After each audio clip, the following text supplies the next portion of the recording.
Hello everybody, my name is Cody Carson of Set It Off, and I want to welcome you to the first installment of the video track by tracks for our upcoming album, Cinematics. We're going to start off with tracks 1 and 2 of the album, Cinematics. Track 1 is called Thoughts That Breathe, and that is the intro to the record.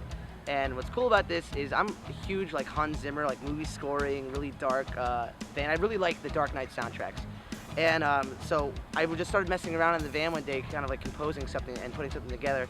And I started to really like it, and I showed it to the guys, and the guys really liked it. So we're like, what if we tried to make this our album? Because, you know, it's orchestral meets rock, so why not present the whole thing with an orchestral thing that just goes right into rock? And that's what it does. It goes right into the next track, which is called Nightmare. And behind me is the movie theater AMC 20 Woodlands, and it's our hometown movie theater. It's the one I go to for everything. Where I saw the Batman preview is the go-to movie theater. I've been going there for a while. Now, the reason why I bring this up is this song, Nightmare, is about how I have awful anxieties.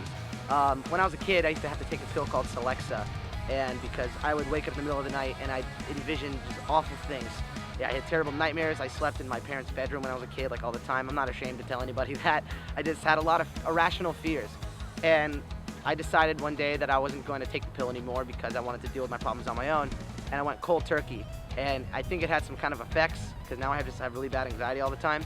And one time, when I was here, I went to go see the movie Daredevil, and I was sitting at the top row of the movie theater, and all of a sudden this thought inhibited my brain, and it was basically just the thought of someone in my family was hurt.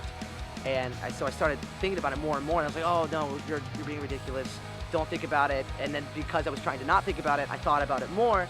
And then to the point where I was just like, okay, I'm just gonna have to go call them. I'm gonna have to go call a family member and make sure they're okay.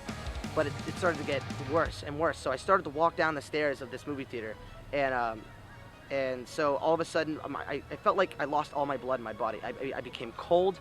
I had tunnel vision, and I thought I was gonna die. I was like, what if the thought was about me?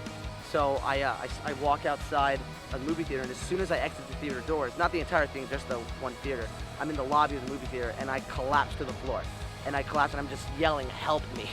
Just yelling, help me, help me, help me. And the security guard comes and picks me up and sets me on the bench, calls my mom and comes to get me. And it was for nothing. It was all in my head. And it's just like a nightmare that you can't wake up from. And that's why I thought of the title. You just create this beast inside of your head that just tears at you until you, and then after it's all over, you're just like, what the hell was wrong with me? What was I thinking? And also there's now to go into the composing aspect of this, I've always wanted, this is a very riffy, very orchestral kind of as far as rhythmic goes, based song. And but in the second verse, I want you guys to notice that I've always wanted to put a really snooty harpsichord line in a song, and I was able to do that with this. And Dan was able to play trumpet, which actually comes in right after that. But we're really proud of this open to the album. I think it's a really good way to start everything off and give you an idea of what you're in for the album.